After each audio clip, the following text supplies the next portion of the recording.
I think keep going is just has the implications of doesn't matter whether it's good or bad. Like when you in a dark spot, you got to keep going. When you've reached that Grammy, you got to keep going. You know what I'm saying? You can't get stagnant with that. So it don't matter whether it's good, bad, or indifferent. Different. The motion is to keep going in a positive direction. When you down, get up. When you up, keep going. That's good. Introducing the Poet Life Podcast. Go check it out today on your favorite platforms, including iTunes, Apple Music, and the website, thepoetlife.com. Hey, it's Christoph Jenkins, founder and creator of The Poet Life, but obviously the host of the Poet Life Podcast. And today is cool. Today is really awesome. I have never met this gentleman in person. We've met online through IG and social media, as most of us have. Right. And I'm really excited to have Chief the Poet, man. Chief, what's going on, sir? How are you? I'm cooling, man. You know what? When you think about that, we haven't met, but the online community be real. Like they're my people. So when we do see each other, it's all like, "What's up, man?" Exactly. Like, all exactly. love. That's how it be. And it feels like we met and we've been, connected for a long time. But right. When we do meet in person, like, do you know that we never met in person? Yeah, it's happened a couple times already. Yeah, for sure. It's wild, man. So tell me, man, talk to me, bro. Like, how are things going for you right now? All is well, man. I always say this on my joint. I'm like my kids are happy and healthy, so I'm winning in that regard. Work is doing what work do. You know what I'm saying? But I ain't worried about that. As far as poetry is concerned, man, I've been pretty consistent. I was preparing for this Grammy run, and in doing so, I did a lot of behind the scenes work, right? And then my homie's like, "Yo, how you Chief the Poet? You ain't got no poetry on your page." So I post my kids and a clip here and there, a snippet here and there, but I don't really like flood them with the poetry because I'm terrible at social media in terms of like I'll Christoph, where you at? Like where you located? At DMV. Okay, so bet. So I'll be like, "Yo, I'll post like I just killed the stage in the DMV." Like, it was in my backyard, bro. Why you ain't telling me? Like, my bad. Like I'm like that's just me. Like I'm always like so I'm terrible with it. So I made a conscious effort to kind of like get a bunch of stuff, have some clips, and be able to flood them every day in terms of trying to push this Grammy run. And I made the ballot, and the voting is done. So now I'm in the process of waiting until November 10th to see if you make it. Just kind of chasing a dream, but I wanted to do it differently this time around, where I had some stuff ready to go, a bunch of pockets of poems and videos and clips and snippets and reels and all that good stuff. And I had a lot of it in the thing. It was every day. It was something for like the past 2 months. I've been pretty consistent with posting every day and trying to give the people more of what I do in the poetry realm. Gotcha. Yeah, man. The world is treating me nice, man. That's awesome, man. So how about you? Does anybody ever ask you? Does it get turned back on you? How you doing? Hey, listen, folks, you could tell he got a podcast. He'll host just like I am. Nah, man, I'm good, man. You know what? I'm actually really good because whoever's watching, it's a Tuesday. It is 10/24, meaning it's the 24th of October, and it's the day before my birthday. Salute. Yeah, man. Yeah. Big plans or not? What we doing? We're gonna get up with some cousins and brothers and friends, tomorrow night. And but I just got back from Costa Rica with my two best friends. Okay. You know what I mean? And had a ball there. But the biggest thing on my birthday, which is really exciting, is I'm dropping my first book. And it's a major book, man. It's a history in the making. It's called the Poetry Business Challenge Workbook, and 30-day challenge teaching poets around the world how to create a career with their poetry, man. So I can't complain. All is well. And that's dropping tomorrow? Yeah, on the 25th. The pre-order drops tomorrow. And really excited, man. We put a lot of work into this thing, man. That's what's up. Where's the where can I how do I'm sure you're gonna post something or whatnot. But yeah, for sure. Thepoetlife.com. Matter of fact, you can see it. Yes, sir. Right there at the bottom, thepoetlife.com.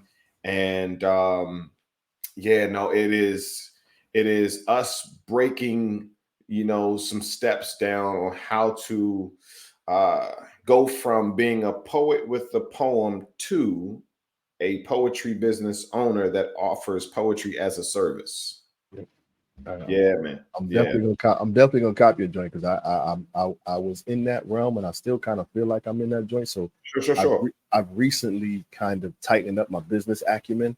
Sure. You know what I'm saying? Because I've been like, it's crazy because I'm so bad at social media. A lot of people don't see how I'm moving and what's been going on. Like I've really been moving and shaking in this poetry world. Like on the low, I do a lot of schools, signing some pretty dope contract. I can't even front. Like I bet. sometimes I'm looking back and it's just like, you look at them checks like, wow, like I doing something I love. Like poetry it's not difficult to us when we put our energy into the craft and do what you do. So when you get to the stage, it's like tying your shoe. You rehearse, you get ready, and you do your thing. But it's surprising at how much you can actually make when you tighten up your business and do it right. So I'm the dude who I'll be like, I'm in the DMV, I just killed the stage, and everybody's, oh, so awesome, shaking my hand, kissing the babies and whatnot, and I'll get a gig from a gig or get 2 gigs from a gig. But I was terrible at the at the reconnecting and going back and connecting with these people. I was awful at that. Terrible at it. Yeah. Terrible at it. So I tightened that up. I got a whole system, email database, all that. Like, so it's kind of there we go. It's kind of cool. Yeah. I always say, never leave an opportunity without a new opportunity. For sure. You know I had that mentality, but it was, it was a handshake and email later. I go do my gig and never reach back out. Never connect back again. And it was like, yo, like you just there could have been several opportunities you had. You just blew it. So a lot more tighter in that regard, for sure. So it sounds like you got those 3 letters right. That CRM. CRM, yes, sir. Yes, sir. That customer relationship management tool. Yeah. Hmm? Yeah, man. That's it. Right then and there. Because here's the thing. It's not enough to have talent. It's not enough. Right? Because you got to have something that sustains the talent. Right. There's a lot of talented people, a lot of talented poets, but they haven't figured out the business aspect of it that creates the foundation that will allow you to do this for a living. Right. Precisely, man. And I think that's what it's been for me. Like, if it ain't word of mouth, I haven't been really looking for the work per se. And word of mouth has been awesome. Don't get me wrong. It's been really, really good. But with the CRM, it allows you to do a little bit more, tap into a little more people, make some more connections, and just be out there. So I've been, and that's been really monumental in my growth for sure. Yeah. Because with the CRM and that whole tool system, it goes from being a transaction to a relationship. You see what I'm saying? You got a relationship now with that organization or that event planner or that coordinator, and that they're always thinking of you when it comes to creativity and projects and campaigns and stuff like that. So man. I love it. I never want to be one to thrive and excel and look up and you're like alone, so as I develop and as I grow, my mission is to bring folks with me, and but let's start from the beginning, man. Like where did poetry come in for you? Like what age, what era? So that's like a double-edged, it's like a twofold story. So I started, I was like 15, 16 years old. I was getting on the city bus. I tell the story all the time. I was getting on the city bus and I missed like the step on the bus. And when I missed the step, my foot obviously flailed back and it like brushed the dress of the woman who was behind me. And she was like, damn niggas. And I remember I was like 15 or 16 years old. White lady said that. And I was like infuriated. I remember being so angry, like, don't judge me now, but like your boy had long dreads back then. You know what I'm saying? So I might have looked the part, but I remember sitting there, sitting on the bus. I'm like the angry crier. So I'm sitting there, my fists are clenched, and I'm just crying. I'm mad. And I was going to the Boys and Girls Club. I missed my stop at the Boys and Girls Club, and then I got up at the next stop, which is by one of my homies' house. And I went to his crib, and he had the coasters, like the drink on it. On the coaster, it said, "There's no such thing as strangers, just friends you haven't met." And I kept looking at that. So I ended up writing a poem for like English class the next time. We had an assignment. Let me just use this, and I did that. And the teacher like gave me all the praise for it or whatever. And then my senior year in high school, I was fortunate enough to get a scholarship to college, and Cass was hating or whatever. So I wrote a poem for English class. It was called "Don't Hate Me Because You Ain't Me." Teacher gave me wild praise. So I'm like, maybe I'm on to something. So then I get to college, and your boy was going through the bitter breakup blues, sad, mad, and depressed.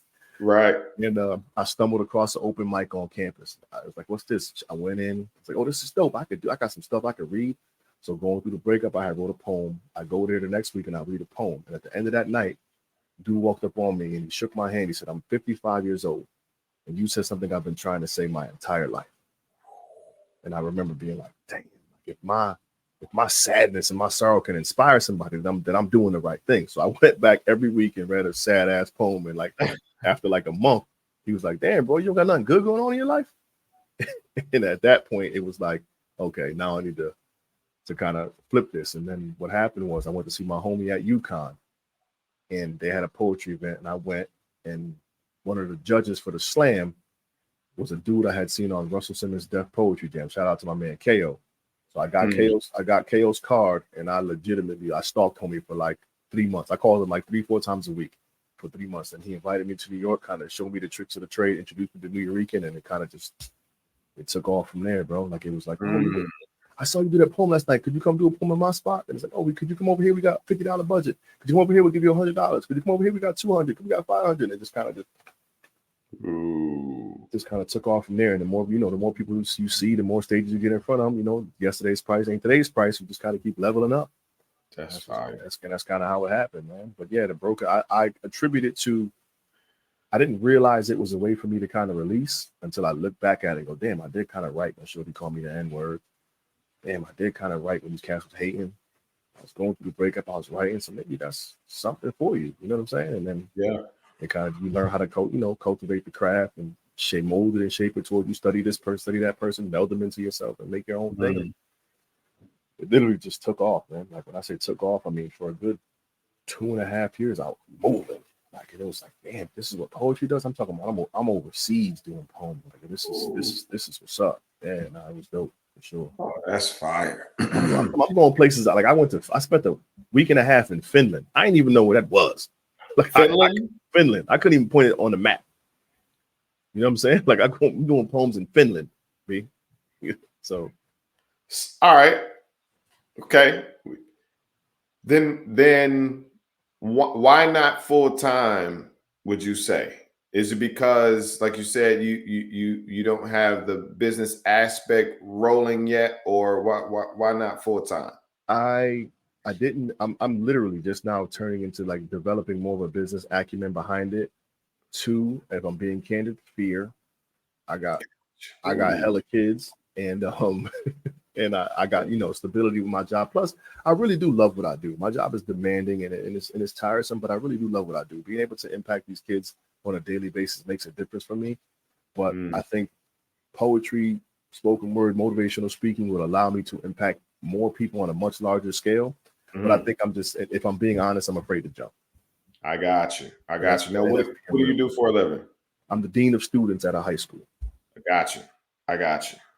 Do you sometimes, though, feel like you're stuck there, though? No, I don't think it's stuck. It's me being afraid of not having the resources to provide for my kids on a consistent basis. Consistency is what kills me, because I'll get a gig and it's like it'll cover me for a couple months. You know what I'm saying? But then I get another one, a month and a half later or something like that. So the gigs, there's not enough consistency within them to be able to have the freedom and leeway that I do to do what I do with my money and my kids, yada yada yada. You know what I'm saying? So I think that's what, if I can develop some consistency behind these performances, I'm like, boss man, hey, hold that. Like, you know what I'm saying? I'm moving and shaking. So it's coming. I think it's coming soon. Like my homies, he stay on my heels. Like, yo, man, you need to just go. You need to just go. And I keep feeding them excuses. And again, this is me owning my shit. You know what I'm saying? I keep feeding them excuses. And he's like, yeah, all right, whatever. So I think it's happening sooner or later. I'm just gonna jump and then figure it out. Yeah. I totally understand that completely. I'm full-time in it now. Mhm. And, I was a government contractor, 6 figures, however, unlike you, I didn't like what I was doing. I wasn't fulfilled, I would imagine working with the kids, that's a part of your purpose, Yes. right? And Yes, so absolutely. for me, IT business analyst had nothing to do with my purpose. It was a it was a bill payer. It paid the bills, right? And sustained me, the family. I got 3 daughters, 5, 7, and 8, wife, only man in the house. I got to throw that in there, Right. but You need a journal. yeah, and a dog or and a pet, something. Um, but I knew over a period of time that it was leading into that, but I had to get real intentional about it. So I put together a 5-year plan from age 35 to 40, and I beat it at age 39 and some change. The reason I say I beat it because I got let go. Right. got let go. That was around pandemic time, and I was just like, man, okay, it's go time. What I'm not going to do is jump back in when this could be my opportunity to just go at it. So I said I'm gonna give myself a year. Whether we got to struggle or whatever, we saved up some funds or whatever. But man, that was the best thing. I didn't have to split my brain. You know what I'm saying? With the 9 to 5 and the art, I could just do the art and focus. And I was pushing, bro. And so it's been good. Now I'm more knowledgeable, and when we're talking about the business acumen element to it, to where I got it at a consistent basis, and I'm doing several things as it relates to poetry. And so, yeah, man, no, definitely. Once you find that groove of follow up, because it's fortune in the follow up with that CRM, Yes. right? And you already know what your 2024 looks like, because we know event planners plan a year, 6 months, 3 months in advance. So yeah, man, I see it happen for you. Yeah, man. I might need to get you on the team, man. You know what I'm saying? We Let's both talk make about it. No, for real, man. We can both make, especially I don't even play with it, man. listen, I'm dead serious. if it go how it's supposed to go on November 10th, I'm gonna need a team. You know what I'm saying? Because November 10th go the way it's supposed to go, I am out of here. I got you. Yeah, no, listen. It is possible, and if you keep going, it's inevitable. No pun intended. No pun intended. Even if You say keep going, that's the title of my album. Keep going. Oh wow. Yeah, my album is titled Keep Going. Shameless plug. My album, my spoken word album, Keep Going, is on all streaming platforms. Check it out. Nice. So you got some features on there? Oh, Lord, do I. Talk to me. I have a young boy from around my way, one of my former students, J. Rock Jackson. You know how this cats in the young boys in the hood, everybody want to be a rapper. Mm-hmm. Not to say the young other cats ain't nice, but this one was like legit. Like, Money is good at what he does, makes good music, got a good sound, and is really like making some noise. We got a piece together. I got my man Akil Hassan. He plays like one of the baddest guitarists you'll ever. Like, this dude is just absolutely sick with it. And then it's just an ensemble of juggernauts in the poetry game. So I got my one of my favorite tracks on the album is called All Black Men Need Therapy, after my podcast, All Black Men Need Therapy. And it's, I think it's 11 of us. So it's myself, it's Prentice Powell, Stephen Willis, Christopher Michael, Obi West, my man Influence, Mac Woods, Trey G. I know I'm forgetting somebody. Forgive me, fellas. I'm sorry. Saint from the West Coast, Len Gonzalez, like, yo, it's powerful. And if you listen to the piece, like, it's just, it's black men telling the thing. So what I did was I was like, yo, I want y'all to be down with me. And I said, listen, you got 60 seconds on Sometimes I Feel More Broken Than Black. Do what you will with it. And they all sent me their joints back. And I'm like, yo, let me put this together. And it just kind of like, I think I found like the perfect beat for it and just kind of like lined them up nice. So it kind of, it weaves into it's just cool. You got to check it out. I bet. I believe it. Pretty dope. But yeah, like I got some juggernauts on there, man. And you listen to all of them and you're just like, damn. Like, you know what I'm saying? Yeah. It's cool. Send me a clip or something and I'll incorporate it into the episode. For sure. Got you. Yeah. As we talk about, infuse it in there. That'll be dope. People say write, pray, or lift weights. But both the church and the gym come with books of judges depending upon how much is on the plate. Wow. Or the plate. People still in their Genesis, they think they can chronicle my revelation, but don't know what I keep in my Psalms. Help me do numbers and make an exodus from these stressful acts of life. I'm preaching, y'all. I worked hard to build this muscle and this faith and still have trouble pressing off the pressure. Oftentimes I curl up in my pew and shrug it off. I dip depression and push up prayers hoping God heard me. What goes up must come down. A burpee, leaving me standing there, hands shaking, heart racing and sweating, second guessing if writing, prayer, or working out is working out. I lift prayer, push weights, and pen poems, hoping my bars are as hard as my arms so I can protect myself from the lies, scores, and stones you throw. Black men ain't talk about it. Judge when we do, judge when we write, judge when we lift, judge when we pray, judge if we cry. I wipe my tears with the same puff I'm cut from. That's why my skin's so rough. That's dope. All right. Is Prentice also submitting? Prentice has submitted. Yep, he has an album called For Your Consideration 24. Right. He just left my house this morning. Like him and Sean William, right? Yep, him and Sean William. Yep. Prentice just left. We had film last night, and he just flew out from Connecticut back to Oakland this morning. Got you. That's my dude, man. Yeah, for sure. That's my. They got an album too. So hopefully we both trying to be on that red carpet together. We got a battle who gonna look better in a suit. You know what I'm saying?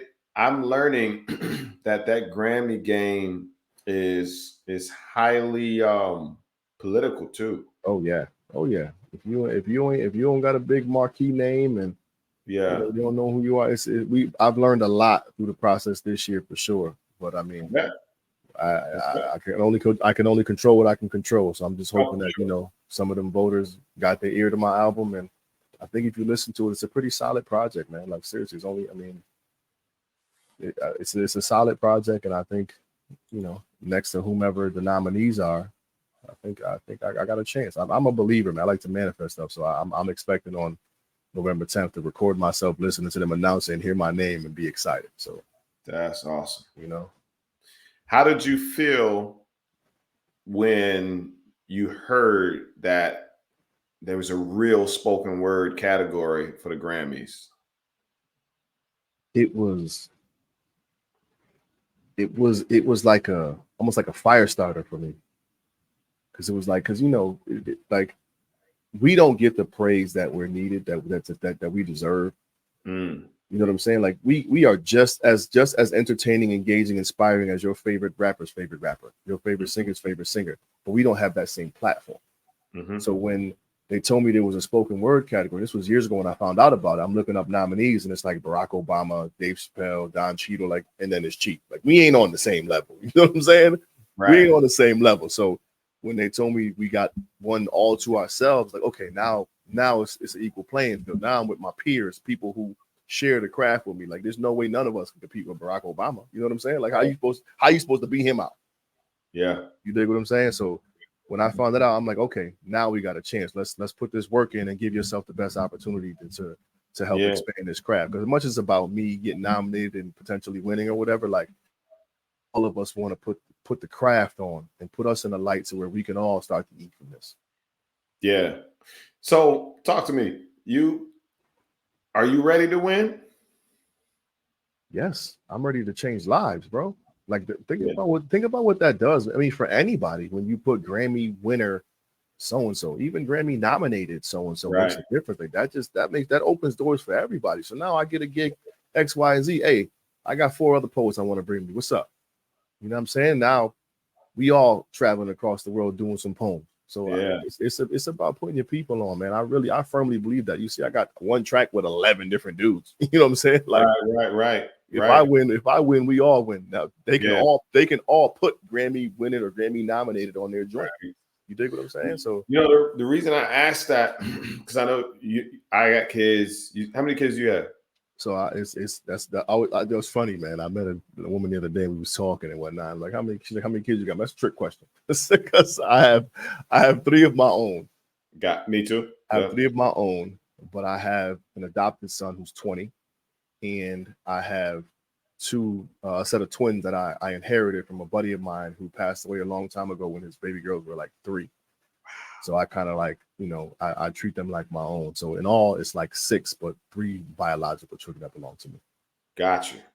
So I say this to poets often, prepare for your ascension, right?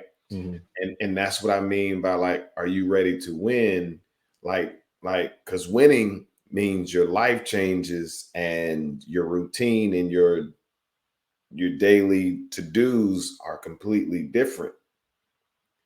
Like you thought of how that plays out and all of that? Because the reason I asked, because I'm in it, not in that realm as far as the performance aspect, but like I travel more, and it's like hard to leave my young daughters and stuff like that. And yeah. So I have been exponentially blessed with a support system that like they ride for me.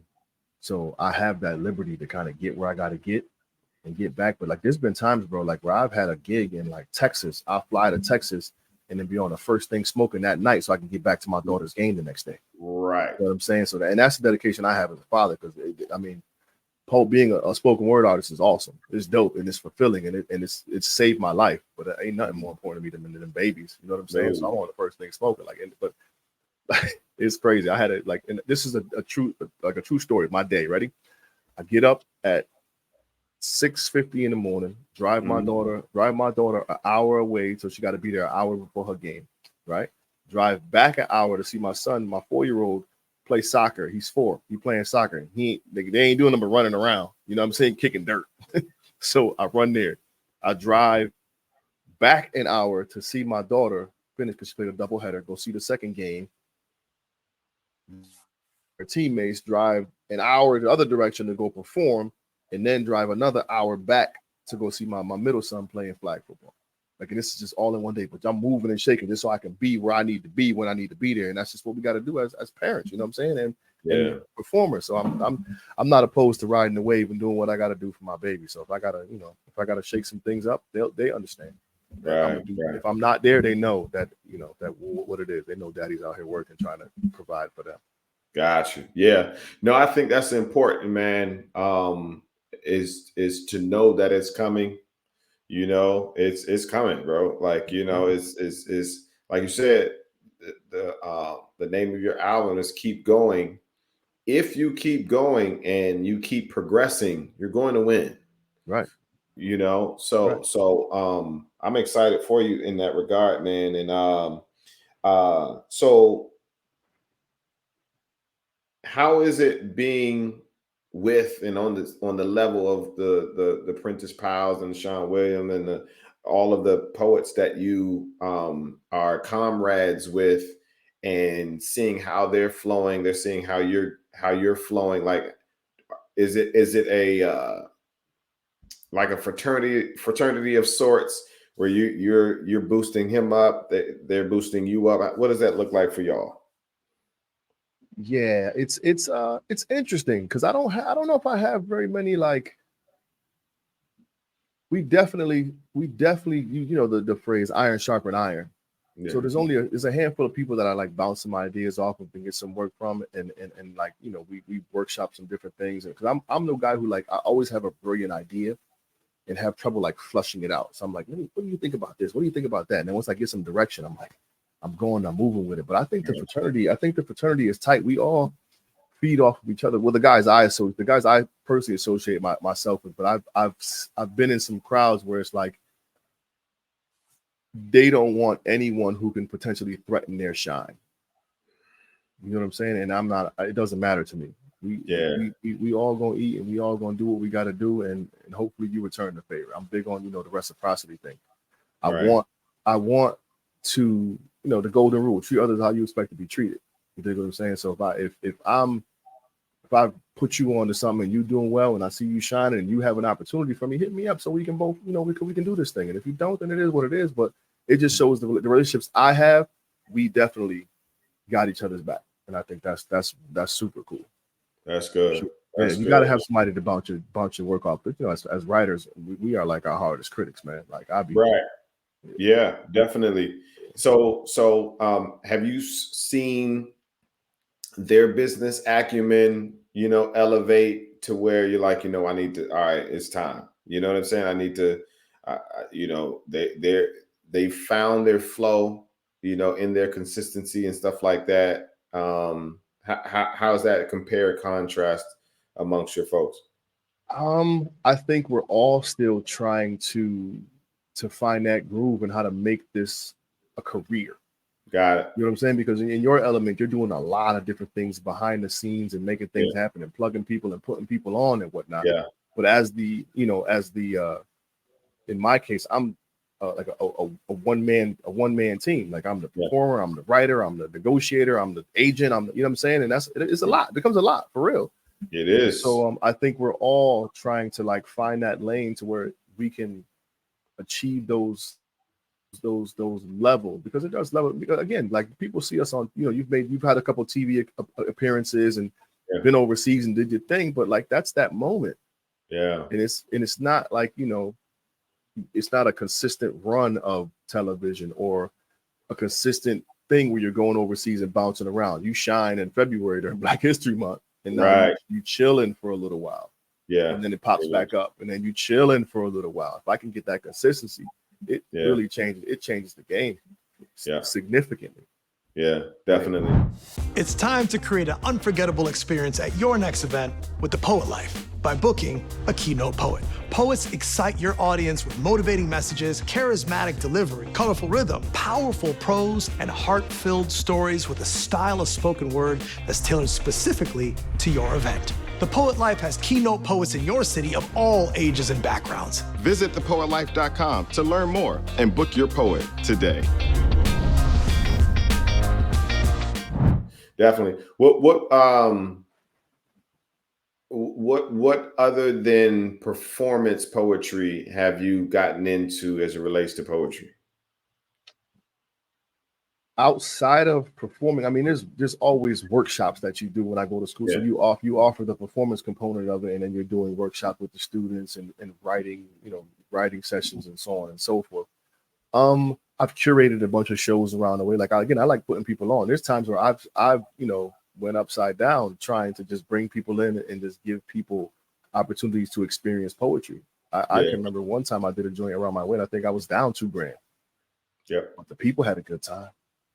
You know what I'm saying? The people had a good time. They came out and they wanted the show again, but then when you plan it, it snows or, they got to be canceled or whatever. But like outside of being on stage, I've put on some shows. I do a lot of workshops, a lot of writing sessions. And I think we're actually been talking about fusing the presentation of the performance poetry and the All Black Men Need Therapy thing and having like a large, like almost like an entertainment therapeutic group therapy type session. So we're still trying to fine tune that, but I think that's going to be real dope. So you come, you get some poems, get to be entertained, and then now we're having conversations about certain topics via that we've introduced via poetry and whatnot. So that's genius.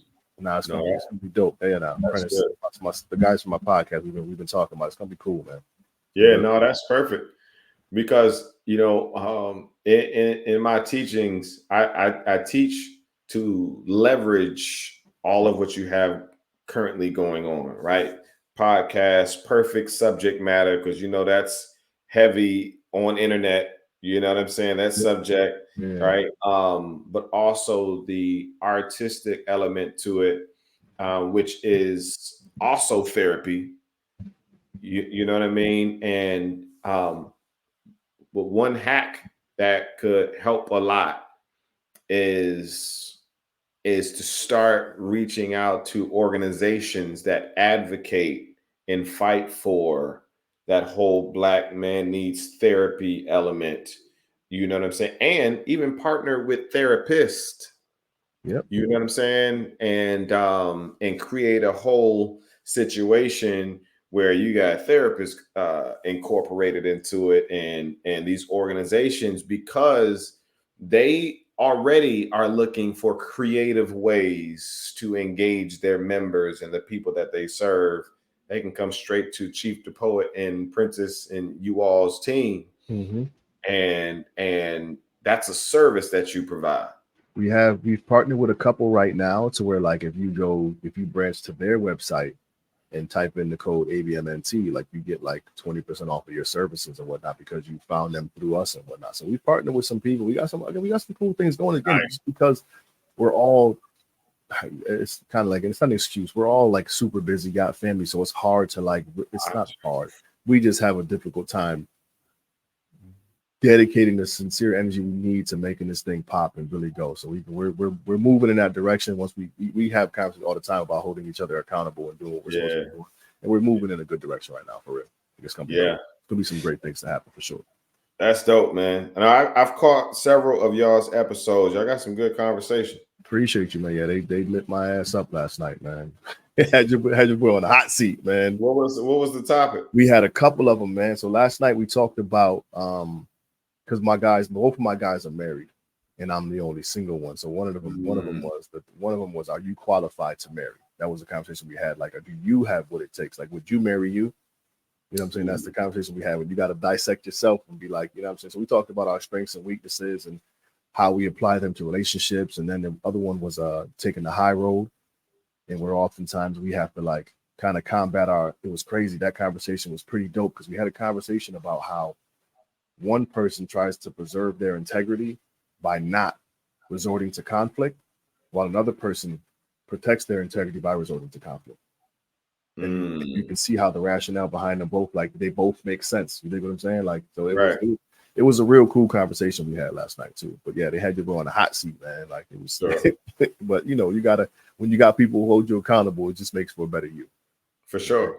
Do you all have guests and all that on the podcast? Yep. Last night we had, that was one of our guests we had was one of the few Black wardens in the country. Did you know that there were 3% of prison wardens are Black in the country?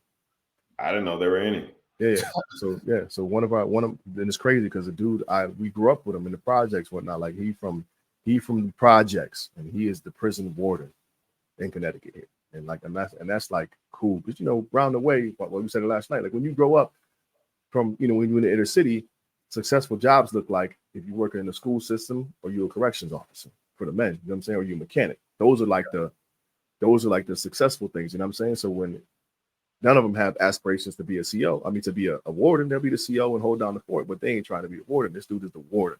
So it was kind of cool. We actually went to his prison last month and spoke to the guys, and it was that was a rewarding and fulfilling experience as well. But we was like, yo, we got to have you on the podcast because, like, you are like an anomaly, bro. Right. Yeah. So we had a great conversation, man. Just how, you know, how he processes, and because they say if you work in it, because most prisons or most industries like that, you're 20 years and out. But they say if you work those 20 years, it's equivalent to having spent 7 years in prison. Ooh. You dig what I'm saying? And he's just working it. So I'm like, yo, that's wow. And he's like, yeah. So he identified himself as low-key institutionalized, but people don't look at it like that. You dig what I'm saying? So we had some pretty cool conversations last night. Whoa. Sure. Yeah, because he's in there every day. Right. You know, think about that, right? Like, you work there every day. Like, you literally, like, so they said you work 20 years. It's like almost spending 7.5 years in prison. So how was the duality of him being a Black man and being a warden? He's found a comfort zone in being himself, and it allows, kind of like, you know, when you go into inner city school, and like in my case, they bring in the minority to deal with the minorities. You know what I'm saying? So when they see you, they still might, you know, I'm the guy who has to suspend them and whatnot, but like, their guard is lowered a little bit because I look like them. Mm. I'm saying they're a little bit more comfortable with talking to me and communicating with me and opening up and being truthful, and it allows you to establish a little bit better rapport when you look like that. Yeah. So Right. he's going into this prison and kind of like shaped it up a little bit, like less instances of violence going on in there. People are graduating or moving on from programs they have in there, and so on and so forth. So he's really doing his thing, man. And it's cool because like this is a cat, when we was running in the projects, knocking on doors, and nigga knocking, running on doors and running, you know what I'm saying? So like this is my guy. So it's like I said, my biggest thing was like, I'm so proud of you, man. Like we don't tell each other enough, but like I was proud of this kid. Like I walked in there and just got filled with pride because it was crazy. We had to go take our phones and put them in a locker.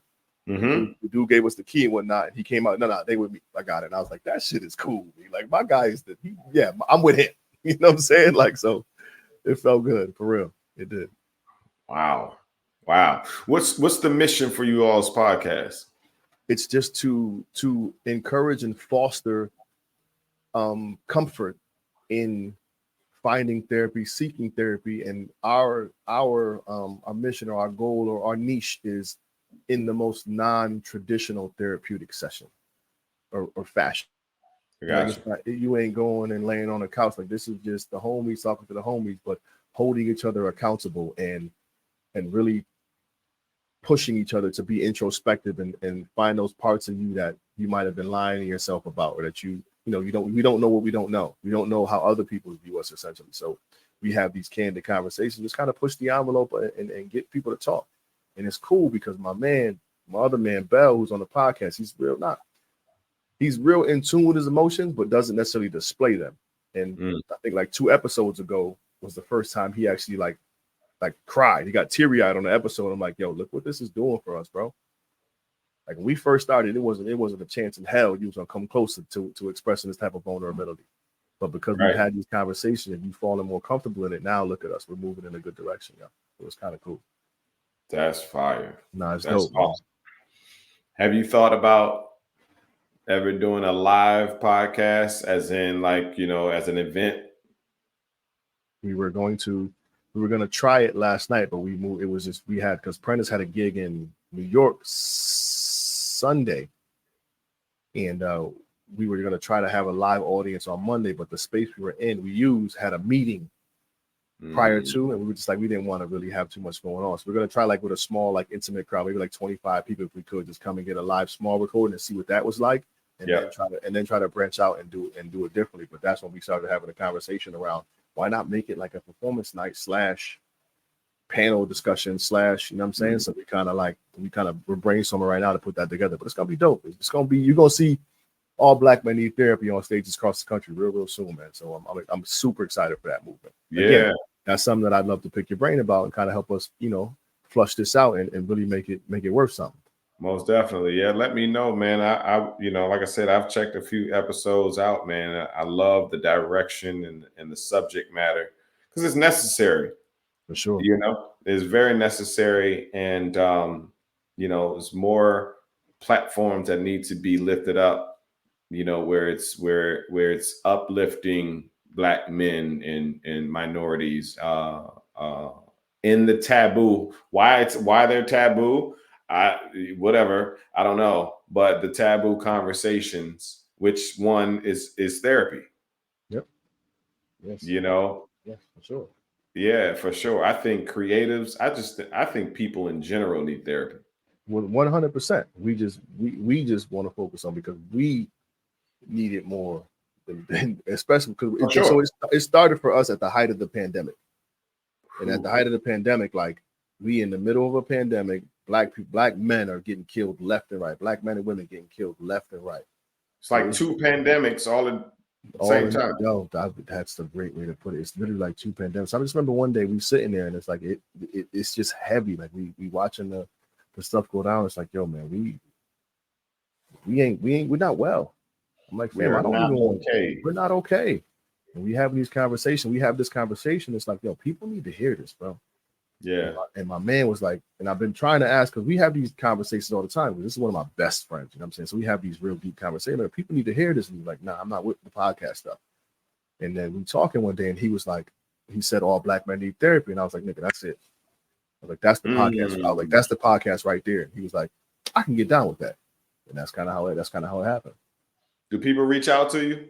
Yo, all the time. Yo, we got an email just the other day, man, and it said it was something like, I was ready to let it go until I found your podcast. Oh. And again, we do it for us because we know we need a thing, but somebody tapped in and was like, listen, you guys saved my life. And that's, it's like, yo, we doing something right, man. Even if, we ain't been consistent with dropping an episode, but when we do drop it, that one that connected to this man and saved his life makes it all worth it.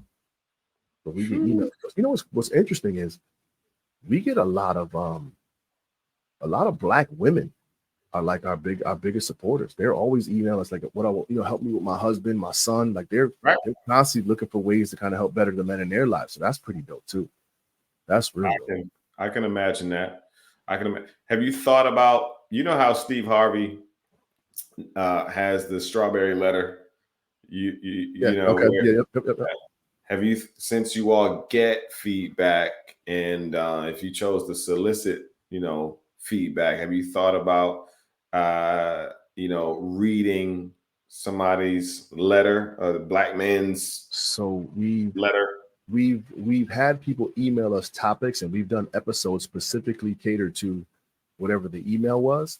But we talked about it last night in the episode about having like a strawberry letter or dear Abby moment where we just take a question from the dear black man letter. Yeah, you know what I'm saying? And just like, listen, this is what it is, and give a quick. Who's gonna probably make them like shorts on YouTube or quick reels for Instagram or whatever. Just the quick whatever question it was, just kind of help promote the brand and get the stuff out there. So yeah, we talked about that last night. It's fun. Mm-hmm.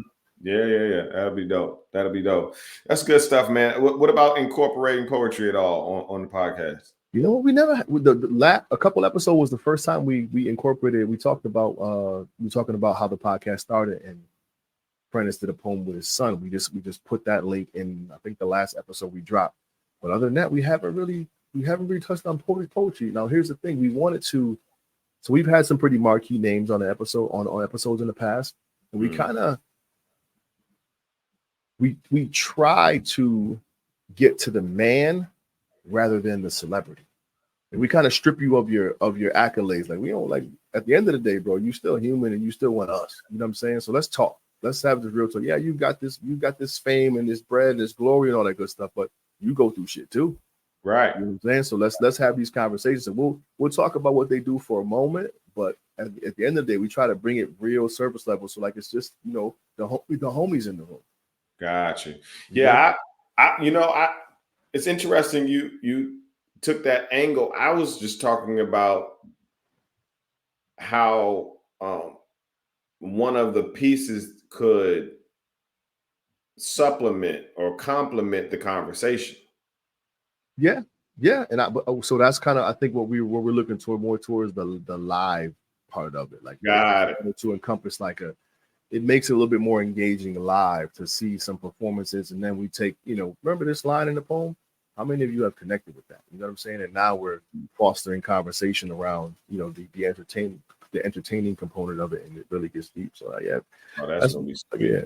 I think it's gonna be cool, man. And that's kind of how I open the door a lot of my presentations when I go to school. Like I'll do certain things, and then I cater whatever they have on their agenda they need me to talk about. I'll give them a poem and then take a couple lines from the poem. But like, so what about that? And we breaking them down, and we're talking about these certain things, and it's dope. It's dope how it happens. So why not take that same process and apply it to men? And I think again, what it does is within our poetry, we're always vulnerable. You know what I'm saying? Yeah. We may not sit down and have that vulnerable conversation, but we'll put it in a poem and share it on stage. So now that's the connected thing.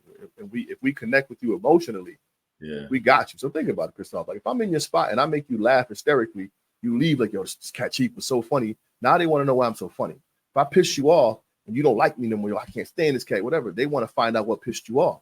I've connected emotion. Regardless of what the emotion is, I've connected. And at that point, now we can have a conversation about it. Yep. So that's kind of where we go. No, I totally agree with that. That's how I start off talks, workshops, and that is simply what's relatable to the people that I'm speaking to. Yeah.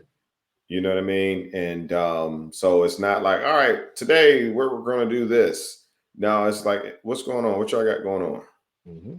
You know what I'm saying? And that gives them a platform to like you said, the gentleman that sent the email, you gave him a platform. The fact that you had your email available, that was a platform for him to speak and release what's happening, because more than likely he felt like he had nobody to talk to. Right. Yeah. So Yeah. we have a voice line too, where people like, it's crazy because recently we've had a couple calls in the voice line, but there was they left no voicemail. So kind of like one of us didn't answer. They didn't leave a voicemail, but one of us will send a text like, "Hey, we saw we missed your call. We hope everything is okay. If you need us, reach out. You got this," or some kind of motivational message, and they just send it. You ever see those movies where like Money got the gun to his head, or somebody knock on the door? The Money got the gun to his head, and the TV, but something happens, and it's like, damn, like life was just saved. And I'm not hoping, but I'm thinking like if I send that, you just never know. Hey man, got your we missed your call. Sorry about that. I hope you're well. You got this. Don't give up or whatever. And they see that, they could be in a bad spot. Like, damn, what I'm saying? We're hoping that happens. So we're just trying to be a resource. Again, we're not therapists, but we're not afraid to talk about it. You just gave me an idea, man. I saw when I was watching you live with how the wheels were spinning when you created it. Did you create that T-shirt? Yeah. Okay. It was just crazy because I kind of stole that from the other day. We had my man last night, he said you push praise down and push problems up. And I'm like, and I saw like the push and the arrow like down and up. Yeah. I'm like, maybe that's a shirt. You know what I'm saying? We'll think about it. So let's see what the graphic designer says. You think what I'm saying? Yeah, definitely. Yeah, no, I wonder. I like that idea of people being able to call in and leave a message, even if it's a question.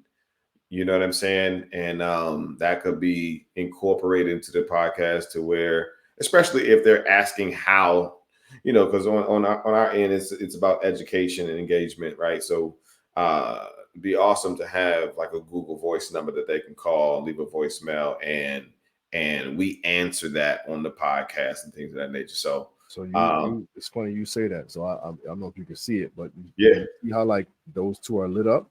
Yeah. Those are unread messages. I'm gonna open one right now, and it says, "I appreciate you guys." This was one of the ones when I responded. It said, "Is everything okay?" He said, "I appreciate you guys. I'm sorry, there was just so much going through my head." What his response was. But like, don't be sorry. Like, you reached out. You know what I'm saying? We here for a reason. Gentlemen, your podcast is the truth. I also love the evolution from episode 1 to 89. So, you know what I'm saying? So yeah, when we started, we was in the basement at my man's crib. Yeah. In the basement. And now we in studio. So if you watch from episode 1 to now, the level up is pretty dope, man. Yeah. No, I completely understand. That's where we started at my townhouse, first floor basement. I was too shy or didn't have enough confidence to be the host. And got two poets that were also my frat brothers to host the first season. They were great. Ultimately, just wasn't working out as far as like you said, coordination and feeling like you had to do the in-person thing. And COVID freed me from the need of it being in person, right? Because COVID gave that green light. All right, everybody can go digital. Everybody can go virtual. It's not it's not a fake anything now. If you're virtual, this is what we do now. And so that's what spawned this. And I got enough confidence to be the host. And just like you said, evolution, constant progression, and keeping not stopping, keep going. My man is the same one. My man Bell, like he got on and he wanted to do just audio and not video. Yeah. But the first episode we recorded audio and video, and the audio just somehow messed up, so we had to use the audio from the video. I'm like, let's put the video out. And now he's live every other day. Like, he didn't want to be on the camera. Now he's live every other day. You know what I'm saying? Yeah. Yeah. It's challenging yourself is what it is. Yeah. Yep. You know what I'm saying? Because at first it's like, yeah, I want to play the back. I ain't really about all this camera stuff, And to be honest with you, it really is fear. Yeah. If we're being honest with ourselves. Yes, absolutely. Hey, because I'm like, I'm the producer, man. That's what I do. I'm behind the scenes. But for real, it's fear and lack of confidence and scared of what comments people gonna leave on YouTube. And they be frying you they fry you in the comments. They people are cold hearted, man. Like great, like like ruthless. And you can't address them all. You got to learn. You got to have tough skin. And it was tough for us in the beginning, man, because people would comment, and it was.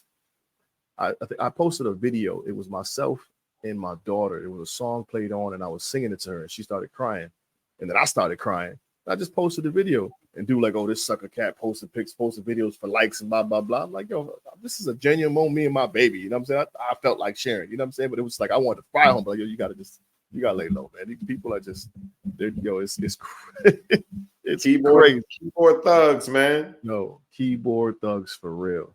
Yeah. For real. No, I know what you mean. No, it's going to be good, man. I look forward to, your continued growth, beyond with the Grammys, right? Yeah. Has this been a long time coming for you? I don't know if it's been a long time coming. I heard about it a while ago, and I threw because I have a one-man stage play titled "I Wish Life Had Training Wheels." I recorded that and threw that in there, and it was really last minute, and it wasn't really. I didn't put the work that was necessary. So I'm like, this time around, I need to put the work in necessary and have the videos, have the visuals, have the clips, set up the tour, so to try to promote and sound, yada yada yada. So I did all of that, and I've been moving a lot more consistent. I can't say it's been a long time coming because it wasn't really, the Grammy wasn't necessarily a goal. The Grammy, it's the exposure for the craft, and the Grammy is just going to help expedite that process. You know what I'm saying? So when you get, like, God willing, both Prentice and I get nominated, now you got 2 Grammy nominees on a podcast who are traveling the world doing poetry, inspiring people. It changes the scope of things a little bit. You know what I'm saying? Oh yeah. And now we're able to provide opportunities for people that, hey, listen, pull up. I got something for you. We got 50,000 people out here. Come on. We at the halftime show over here. We at this concert. You know what I'm saying? It's so cool because we've been on. I met Prentice in LA at a stage, and we rocking with, I think it was like Anthony Hamilton, Maxwell, Charlie Wilson. Like, we in the room kicking it with them. Like, that was my huge names. You know what I'm saying? And then there's us. We on the same stage. It's a poetry show featuring the artist. It wasn't the artist with the poet. You know what I'm saying? Yeah. They came to feature for us. Yep. You dig what I'm saying? So if we can get that type of party going, then it's a beautiful thing happening, man. When you get to those spaces and those stages, right? Mm-hmm. What's your goal when you're going there? Is it to make connections, to keep the momentum at that level? What's that? What's in your mind or on your mind? I remember, for me, when I first went to Versus and Flow, it was about putting on for my city. It was like because for where I'm from, cats ain't on TV. You know what I'm saying? Like, think about it. I'm asking you right now, how many people do you have in your phone that you can contact right now that have been on national television? Nowadays, a few. Quite a few, right? So at the time, like, there aren't many people who can just go through their phone and be like, this is my man. He's been on national television. You know what I'm saying? Right. So, like, for me, it was kind of like being able to do that and come home and give these kids something to look forward to. I took poetry to national television. And I've always said, like, there's a lane for everybody, bro. I say all the time, like, find something you're passionate about, become great at it, and get people to pay you for it. Yep. You know what I'm saying? And it's simple. It's simple. That Poet Life sign behind you, that's somebody's jam. Yep. Lighted signs, you know what I'm saying? That's somebody's lane, and they killing the game for it. Yep. You dig? So I'm like, so for me, going there was kind of like, it was one, put on for your city. Two, get another gig. You know what I mean? Turn that gig into another gig. And then make those connections in order to be able to do so. And I've made several connections. One of my best good friends is a lady who put me onto the show. We still talk to this day. And Versus and Flow been off the TV for 4 or 5 years now. Why do you think it is no longer on television? Was it numbers? I don't know. I think it did well. I really do think it did well. I think it was a short-term project that kind of just fizzled out. I mean, it was on TV1, which is, still a marquee station, but it wasn't, they didn't put that much money behind it. I would love to be able to. That's another thing I want to do. We've been talking about that too. Is like really just cultivating a poetry. Right. Was it like 7 seasons? How many seasons was it? 6, I want to say. I think it was 6. I got you. Got you.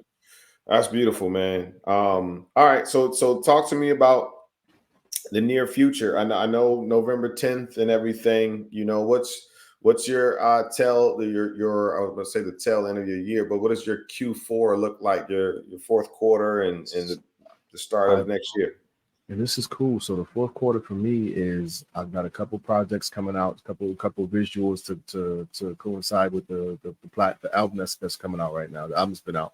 A couple visuals, a company that I'm booked solid, heavy for the remainder of the year. I also officiate weddings, man, and wedding season has been nuts.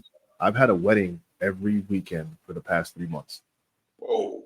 Every single weekend for the past 3 months. So I've been super, super busy. Like, it's crazy. I had a wedding on Friday in Massachusetts, Saturday in Massachusetts. After the wedding, I'm driving back at like midnight to get back home at like 2 a.m. to be up at 6 to take my daughter to her softball game, a double header, to bring her back off, drop her off, to fly to New York to go support Prentice, to drive him back so we can speak at the prison on Monday, then record Monday night. Like, so it's like it's just moving, man. It's just busy. But the fourth quarter is busy, and it's making those connections, trying to lock in a lot of those gigs for Black History Month. You know what I'm saying? And everybody wants a positive Black man to pull up in February. So I'm gonna do that. Oh, for sure. For sure. You said that your podcast is in person, right? Mm-hmm. But your co-hosts are all in different states. Yep. So I'm in Connecticut. My man Bell lives in Boston, and Prentice is in Oakland. So what we do is we meet probably once a month on either side of the country or somewhere else. We get together and we record and we film. We try to record 3 or 4 episodes and then keep it going there. But now we're going to start doing a little bit more live to save ourselves some money. We got our merch line coming out, which should help facilitate some of the costs to, move across the country and whatnot. But this is one of our healing crew. We did with the All Black Medical Therapy logo on the sleeve or whatever. But this on Halloween, we dropping our first line of merch. Got, I think, like a hoodie, a crew neck, and a couple different t-shirts. So that should help kind of, we could put all that back into the show, get us some better cameras, get us, an actual studio we can go and kind of just do things how we want to do it. And just really continue to level up. Because like I said, if you watch the first episode to now, it looks and sounds completely different. I understand. I completely understand that, coming from where we started. I promise you. Yeah, right. Yeah. Yeah, that's funny. Okay. All right. So because the reason I asked that is because I really want listeners and viewers to see the dedication, right? Because you'll think that, man, trying to coordinate with people is hard, but look, y'all in the same city. Right. These gentlemen are spread out across the country and still getting it done. Don't get me wrong, it's hard. We done fought many a time because we ain't been consistent, and we doing that. I believe it. Somebody didn't hold up their end of the bargain and do what they said they was going to do. We all got tasked and one fall short. We barking at each other, but we have a mission, man, and we gonna get it done.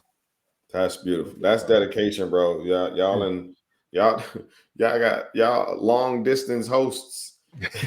It's wild. but you're getting it done, man. And Yeah. that's what it takes. And that's what tells and shows me that you all are definitely ready for this Grammy win. It's that dedication that tells me that you all are definitely ready for it. And that is nowhere from now. That is literally about 20 days from now, Yeah. roughly. Yeah, man. So 17. That'll be a huge milestone, man. I would love like the honor of being acknowledged as a Grammy nominee is cool. And I'm more excited to bring my mama to LA and have her walk the red carpet. My mama is so starstruck, like it's insane, bro. Like it don't matter who it is. Anybody she's seen on TV, she lose her damn mind. So to be in that environment and have her have that opportunity would mean the world to me, bro. Yeah. You know. Well, let's make it happen, man. I'm gonna chop some clips of this and shoot you some clips, and hopefully, this can add some attention. You know what I'm saying? And I'm just glad that you had the time and the opportunity to be on the Poet Life podcast. I really appreciate it, bro. No, doubt. I appreciate you, man. I'm sorry it took us so long to get him. I know it felt like I was bullshitting, but I was really I'll be moving and shaking, as you can see, man. Like, yeah, no, when you said you couldn't do it, I was like, oh, great, because I got too much. Word. So then, you lied to him, like, oh Lord, I think I forgot. Word. So it worked out that way for sure. Yeah, for sure. So in the near future, man, if you all ever need us for anything on the Poet Life side, we're here for you, bro. And whether it's a watch party, whatever it is, man, just let me know where you need us, and we're there for you, bro. I would like to extend the courtesy to you too, then, man. Do you think we can get you on our podcast? Done deal. Let's set the date. Bet. We probably end up we'll probably pull up to the DMV. So what we also talked about was like hitting up certain spots, copping an Airbnb, and just having people pull up and kind of just, create the setting there and just record a couple episodes and move on to the next thing. So we got a lot of different ideas in mind, but like I would definitely love to have you on, man. Chop it up, pick your brain about this whole entrepreneurship and all that. Yeah. Real dope. For sure. And in relation to the potential win of the Grammy and things of that nature, just let me know. Because listen, that is major, bro. Yeah. So I'm coming. That means after I win, I'm coming back on as Grammy winning. You know what I'm saying? Grammy nominated, Grammy winning, all of the above. So me and Prentice, because so Prentice and I aren't together on. Actually, you know what? That's not true. I'm not on his album, but he's on mine. So if I win, technically he wins too. Either way, he's gonna get a Grammy. You know what I'm saying? Word. So But that's what it's about, though. Like that's what it's about. I'm gonna drop it on piece and listen, bro. Vote for me, because if I win, then you win too. But if you win, there you I'll go. win. Exactly. Hey, folks, it's Chief the Poet, man. Chief, if you could do me a favor, leave something for the people, to inspire them to keep going. Pun intended. Pun intended. Word. I think keep going just has the implications of doesn't matter whether it's good or bad. Like when you in a dark spot, you got to keep going. When you've reached that Grammy, you got to keep going. You know what I'm saying? You can't get stagnant with that. So it don't matter whether it's good, bad, or different. The motion is to keep going in a positive direction. When you down, get up. When you up, keep going. That's good. Where can they find you? I know they can find you on social media, but where can they find all of what you got going on? Yeah, so I'm so terrible at the social media thing, but my website is chiefthepoet.com, CHIEFTHEPOET, spelled phonetically. Chiefthepoet.com. I'm on all social media outlets at Chief the Poet. Please support our podcast, All Black Men Need Therapy. That's abmnt.com. And yeah, that's it. So you can find me. Just type in Chief the Poet. I should pop up somewhere, maybe. You ever had somebody Google you? I wonder if I want to pay somebody to Google me and see what they find. I mean, I know they'll find some poems and stuff, but I want to see if they find some dirt. I don't know. You never know. Yeah, go if you do an incognito search, search your name and see if, or not just see if, but make sure that whole first page is you. If it's not, you got some work to do. Okay. What that You know mean? what I'm saying? Call somebody and say this ain't me, take it down, or like No. It's more so you being more intentional about making sure your website is the first one, your IG is the first one. You gotcha. understand what I'm saying? So I Google, not just myself, but I Google the Poet Life often to make sure that first page is all the Poet Life, whether it's our website, our LinkedIn. You know what I'm saying? So it's easy to find us, because if it's easy to find you, it's easy to book you. Boom. Yeah. Makes sense. Most definitely. Chief, For I sure. appreciate you, man. Thank you, folks. man. This was an awesome conversation. I'm sure you all got value. If you need more information about the Poet Life, go to thepoetlife.com. By the time this episode drops, the Poetry Business Challenge workbook and journal will be out. And that is a historic feat. Really excited about it. Definitely want you all to pre-order it. Go to thepoetlife.com. It's The Poet Life. I am Christoph Jenkins, and this is Chief the Poet. Appreciate y'all. Thank you, bro. Salute. No doubt. Appreciate you, man.